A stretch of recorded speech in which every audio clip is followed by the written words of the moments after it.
Da placer, que nos lleva a otros espacios y es la música, porque la Orquesta Sinfónica de Guayaquil arranca este 2025 con un evento inspirado en los icónicos conciertos de Año Nuevo de Viena, Londres y París, y esto lo hace ahora por segundo año consecutivo, donde la ciudad va a ser el escenario de Viena en Guayaquil. Hoy tenemos a dos invitados. Alessandra Fernández es voluntaria del Teatro Centro de Arte, lugar donde se va a llevar a cabo este evento.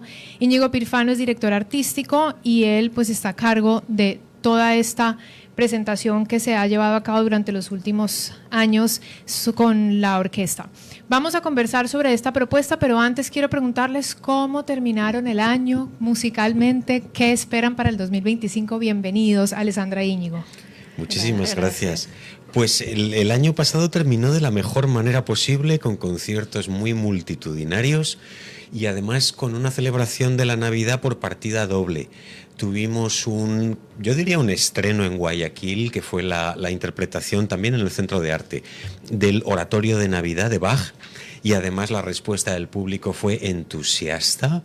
La verdad es una música hermosísima que se escucha poco, lamentablemente, por estas latitudes, y es una celebración de la Navidad, digamos, yendo al núcleo del mensaje, del espíritu de lo que vivimos en esas fechas tan marcadas y tan destacadas, ¿no? Y luego tuvimos ya los conciertos más populares. El último de ellos fue en nuestra sede del Teatro Centro Cívico, y ahí tuvimos casa llena, se dice pronto, pero estamos hablando de 1.500 personas, con música de Navidad, de películas de Navidad, villancicos, en fin, con la participación de diferentes coros, y fue muy hermoso, un fin de año, la verdad, estupendo, en nuestro año de 75 aniversario el año pasado, y ahora encarando el nuevo año con nuevos retos, como no puede ser de otra manera. Qué bueno. Alessandra, ¿tú? Bueno, el Teatro Centro de Arte, junto con la Orquesta Sinfónica, como lo mencionó, cerramos con el Oratorio de Navidad, que realmente fue espectacular. Fue una puesta en escena con audiovisuales, la música, los cantantes, el coro. Una propuesta que fue dirigida al área familiar, justamente para rescatar esa parte del verdadero significado de la Navidad, lo que realmente es. Y bueno, no hemos terminado nuestro año con la orquesta, lo terminamos el febrero, pero lo abrimos con este Viena en Guayaquil. Es un convenio que tenemos con ellos que va a continuar en el 2025, y bueno, el Viena en Guayaquil promete también ser igual o más espectacular que los otros conciertos. Me parece increíble que cada vez que voy a un concierto de estos veo más y más público joven, que me llama mucho la atención, que estén yendo familias con jovencitos, pero lo que no me llama la atención es los aplausos, las ovaciones y la emoción que se genera. Eso para mí es indescriptible. A mí me preguntaron la última vez que sentía y yo simplemente me salí de mi ser, porque no se sabe muy bien qué decir de la belleza y emoción de la estética que te produce la música. Me gustaría que nos instruyéramos un poco sobre los conciertos en Viena. Háblame de Viena, porque es que es tan mágico y especial. ¿Qué pasa ahí? Podría estar horas hablando de Viena. Es una ya sabes ciudad... que tú vienes a esta cabina y eso va a pasar. Sí. Viena es una ciudad en la que he tenido la suerte y la desdicha, las dos cosas, de vivir al menos en 3 momentos diferentes de mi vida. Siempre se vuelve con un enorme entusiasmo de Viena y se sale de esa misma ciudad con ese mismo entusiasmo. Porque Viena no es una ciudad, es mucho más que eso. Viena es como la expresión de todo un imperio y una manera de entender el mundo. Viena es una manera de entender el mundo. Lo recoge muy bien el escritor Stefan Zweig. Todas sus novelas se recoge esa maravillosa decadencia de la que no desean salir, además.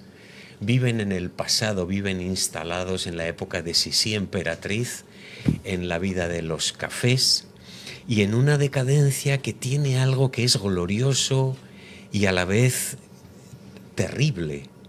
Es una ciudad muy contradictoria y además ostenta el récord mundial de haber sido la ciudad que ha tratado peor a sus hijos más gloriosos, como fueron Mozart, como fue Schubert y luego muchos músicos de la época actual. Viena es una sociedad enferma y tiene cosas maravillosas y tiene cosas terroríficas. Por eso digo que siempre se va y se vuelve, se regresa de Viena con el mismo entusiasmo. Y es que por eso te pregunto por Viena, porque cuando nosotros, si tratamos de pensar en música clásica, Viena nos escapa.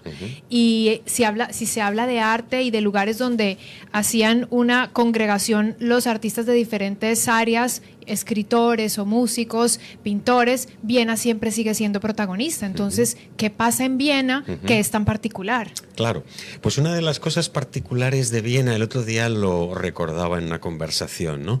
El malvado Gustav Mahler, que fue director de la época de la ópera de aquella ciudad, ¿no? Decía, refiriéndose a Viena, siendo él austríaco, decía, cuando llegue el fin del mundo, me voy a trasladar a vivir a Viena, porque allí todo llega 60 años más tarde, decía.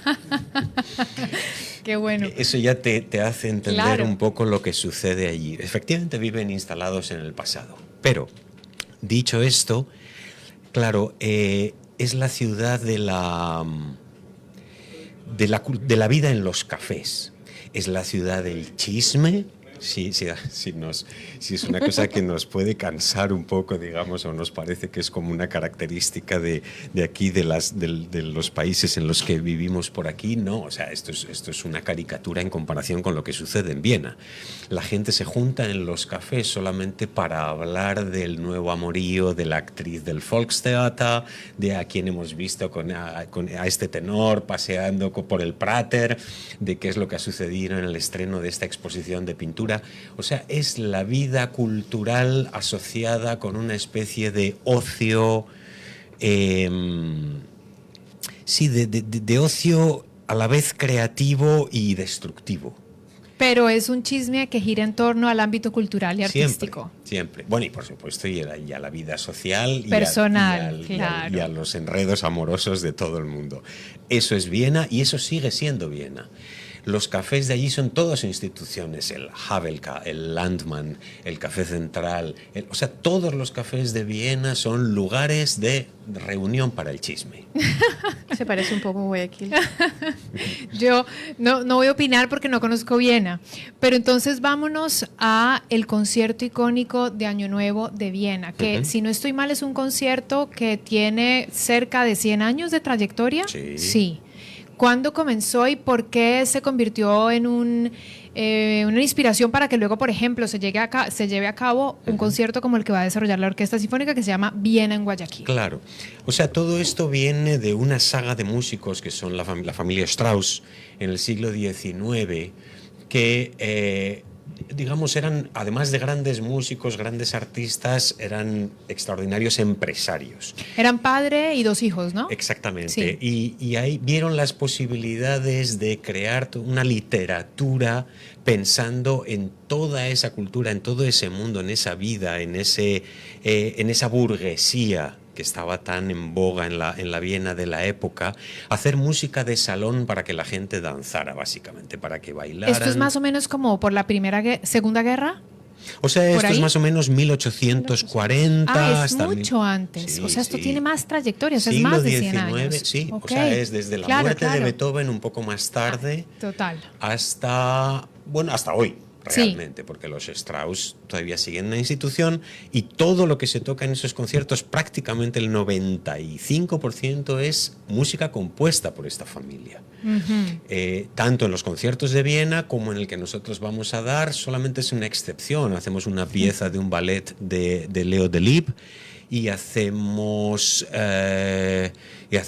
una obra, ahora mismo no me viene a la cabeza, pero hacemos una que no es de Strauss ahora mismo. Sí, de la obertura Poeta y Aldeano, que es de Franz von Suppé, pero es la misma época y un poco el mismo estilo. Valses, polcas, ese tipo de música muy alegre para bailar, para regocijarnos, para disfrutar de todo ese ambiente al que hacía mención, y eso enseguida se convierte en una tradición.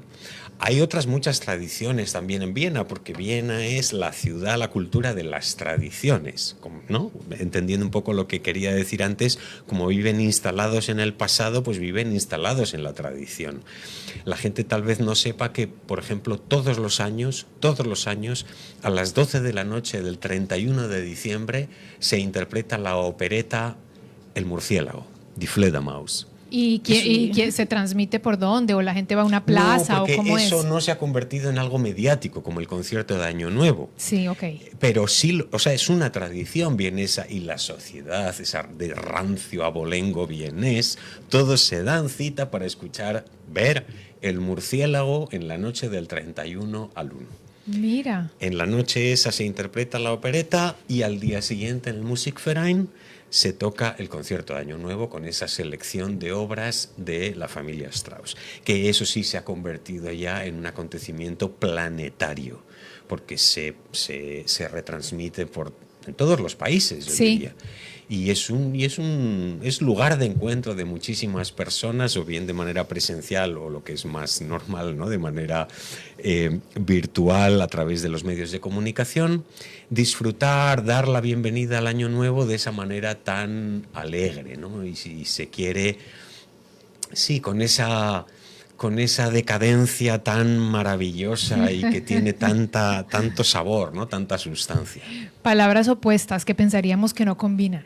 Pero sí, eso es paradójico, pero sí funciona en el caso de Viena. Viena en Guayaquil, ¿qué vamos a escuchar? ¿Cómo se va a sentir? Trata de que nuestra audiencia se proyecte a este viernes. ¿Eso es este viernes? Este viernes a las 7 de la noche empieza el concierto, pero como ya es costumbre para nosotros, aperturamos las puertas a las 6 para que el público asista. Se los va a recibir con una copa de espumante, unos chocolates y que hagan antesala a este concierto, aprovechando el espacio que tenemos en el cuarto nivel, que es el café bar, para ver si instalamos también una suerte de café tipo Viena antes de escuchar a la Orquesta Sinfónica.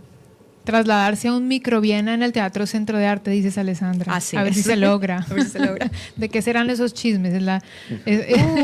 Con todo lo que nos ha pasado desde antes del fin de año y a inicios de estos días de enero, créeme que el chisme va a correr muy fácil. Esa es una de esas palabras que, o sea, el día que repartieron el interés por los chismes, yo llegué de última. O sea que yo sería pésima en Viena. Yo no sé ustedes cómo les iría, pero yo sería una mala austriaca en ese sentido. Musicalmente, entonces, ¿qué se va a sentir? Eso es lo bueno que tiene esta música, ¿no? Y además, claro, yo he tenido, como decía antes, la suerte de haber vivido ahí, de alguna manera de haber visto en primera persona, ¿no? y de manera muy cercana cómo se hace esta música, porque los valses, esta música, como decía, tan alegre y con tanta energía y tanta joie de vivre, ¿no? Tanta alegría de vivir, se pueden tocar de manera rutinaria y de alguna manera funcionan. Pero lo que es bonito y es muy exigente, muy demandante para los músicos de la orquesta, yo creo que el público, aunque no sepa mucho de música, va a captar que esto está, porque ya estuvo el año pasado. Es que es una música que se puede trabajar al detalle ad infinitum. Tú puedes seguir ensayando meses el mismo repertorio y siempre vas a encontrar detalles, sutilezas. Es una música muy sutil, muy elegante, muy sutil, que insisto, si tú la tocas de manera, ¿cómo decir?, rutinaria, pues al final, bueno, pues puede ser una ejecución un poquito negligente, pero funciona, porque de alguna manera esa música es alegre. Pero nosotros estamos trabajándola así y estamos disfrutando muchísimo en los ensayos, porque cada compás es diferente al anterior y al siguiente, y yo creo que el público va a disfrutar muchísimo. ¿Qué tipo de líder eres? ¿Te tienen miedo? ¿Eres amigo? ¿Eres paternal? ¿Eres hermano? ¿Eres entusiasta, carismático? ¿Cómo crees que eres? Bueno, yo creo que eso más bien habría que preguntárselo a ellos. Pero es que no los tengo aquí. Pero si me preguntas por mi visión del liderazgo, y es algo en lo que yo creo profundamente, y además he escrito sobre ello y he hablado mucho sobre ello. A mi modo de ver, el liderazgo neto, poderoso, enriquecedor, motivante y todo eso se apoya básicamente en 3 pilares. 1, la ejemplaridad, yo tengo que ir por delante. 2, el servicio. Y eso con los músicos, con el resto del equipo también administrativo, con las personas de apoyo, de transporte, de instrumentos. O sea, yo tengo que ser el primero que esté dispuesto a ayudar y a cargar y a hacer esas cosas. Y en tercer lugar, una gran preparación técnica profesional. Yo tengo que llegar a los ensayos, digamos, conociendo mi papel absolutamente sin fisuras y siempre dotado de una batería de soluciones a los posibles problemas que se van a dar. Eso es lo primero que reconocen los músicos, se lo sabe, no se lo sabe.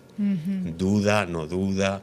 Entonces, eso es compatible con el no ser impositivo. A mí me gusta más bien crear un espacio de sano intercambio de pareceres. Ayer mismo pasó.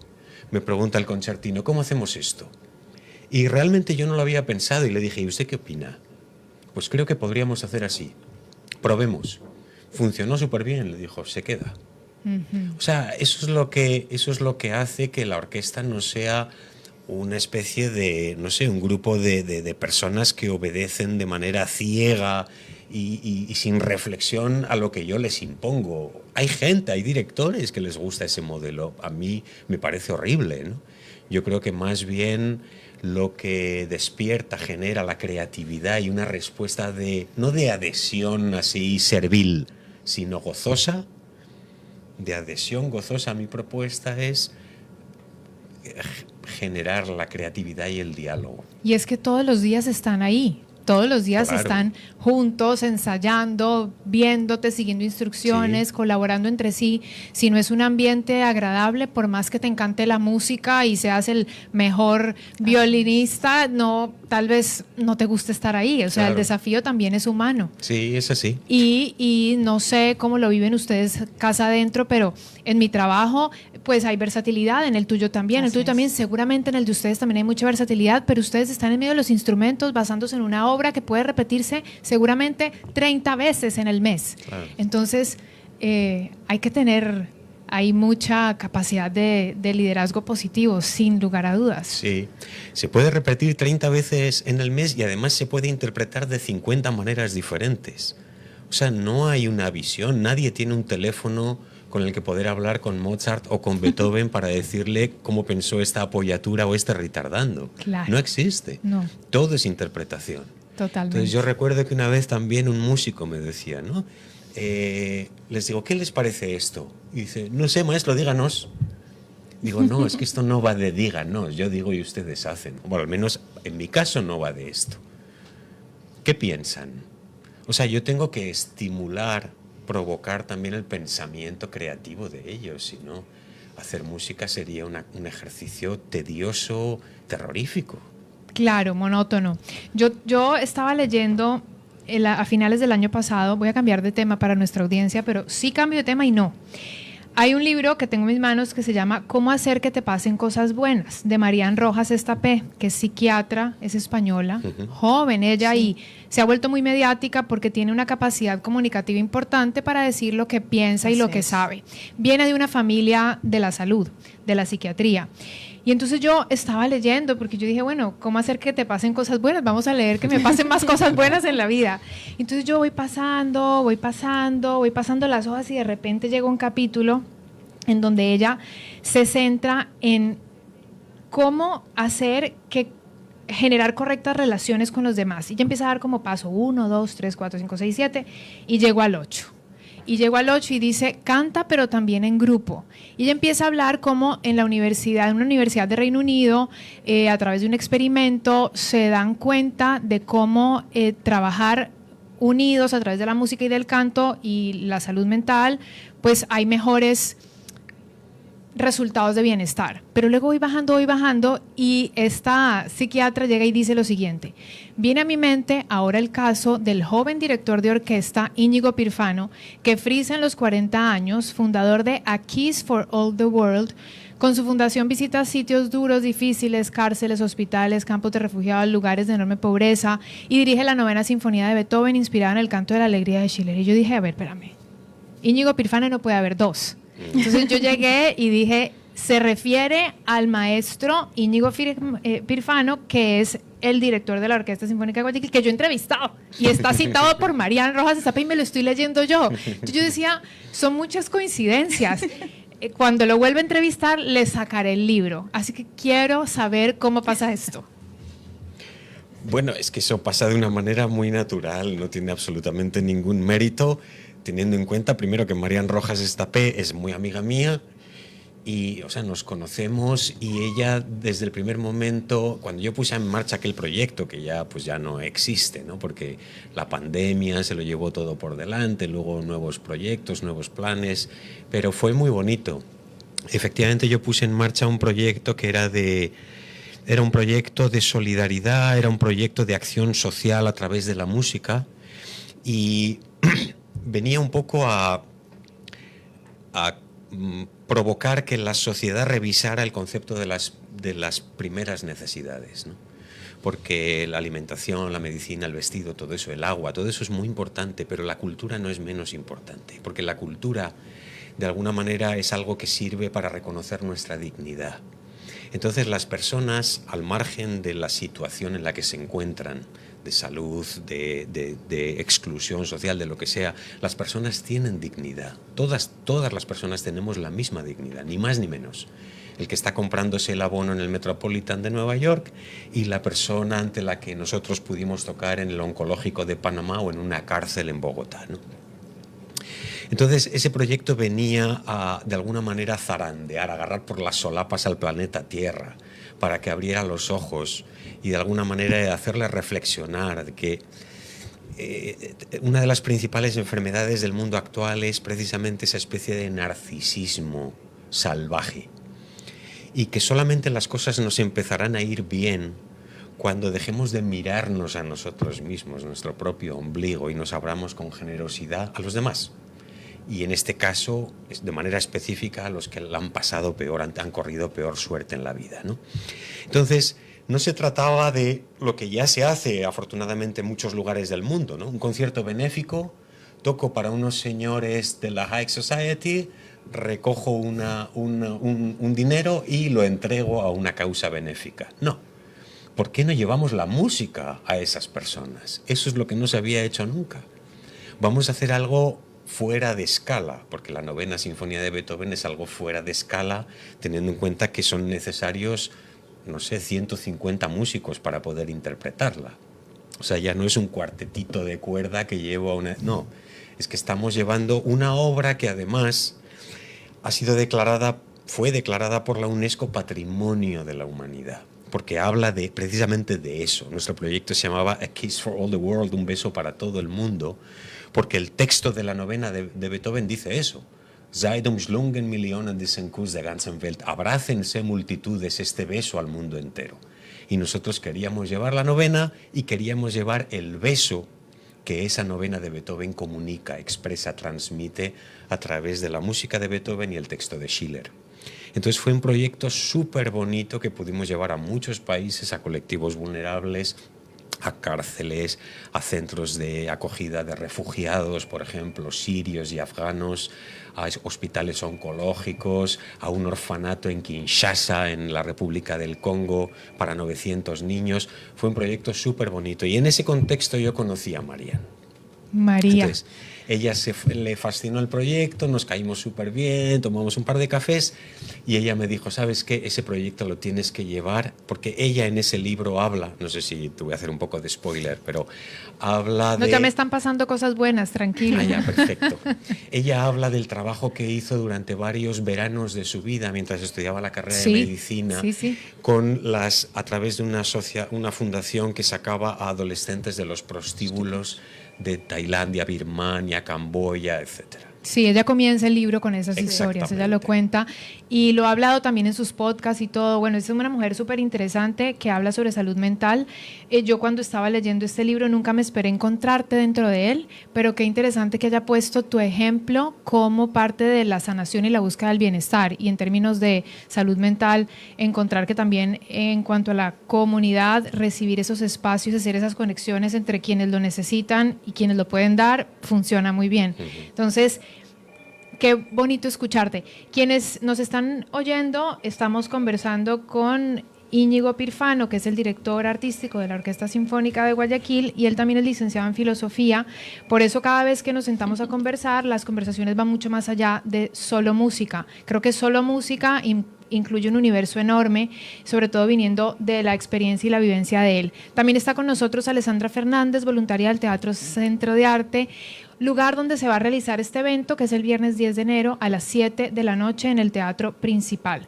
Por favor, ustedes hagan la invitación final antes de irnos a un corte. Bueno, queríamos extender esta invitación a todo el público, que se apresuren comprando los tickets porque ya hemos revisado un poco y quedan muy pocas butacas libres. Este concierto es maravilloso. Es un concierto en el que vamos a celebrar el inicio de un año nuevo con esperanza, con que todo en el 2025 sea mejor de lo que sucedió en el 2024, que iniciemos con pie derecho, que iniciemos con fe de que todo va a ser mejor y que asistan. Una recomendación en particular es que los niños menores de 10 años recomendamos no llevarlos. De 10 en adelante, bienvenidos sean. Y vayan con sus mejores galas, con su mejor vestido, a disfrutar de la música de la Orquesta Sinfónica. Muy bien. Maestro. Sí, nada que añadir, que es una música, sí, siempre es bueno, ¿no? Inaugurar un nuevo año, una nueva etapa de la vida con música, en este caso con una música tan llena de, como decíamos antes, ¿no? de alegría de vivir, y eso en unos tiempos como los que corren, pues es un bien escaso. Así que efectivamente yo también animo a que todas las personas que nos acompañen, ¿no? El viernes a las 7 de la noche en el Teatro Centro de Arte para brindar con nosotros por el nuevo año. Gracias por haber venido, gracias por esta conversación y por esta invitación. A ustedes.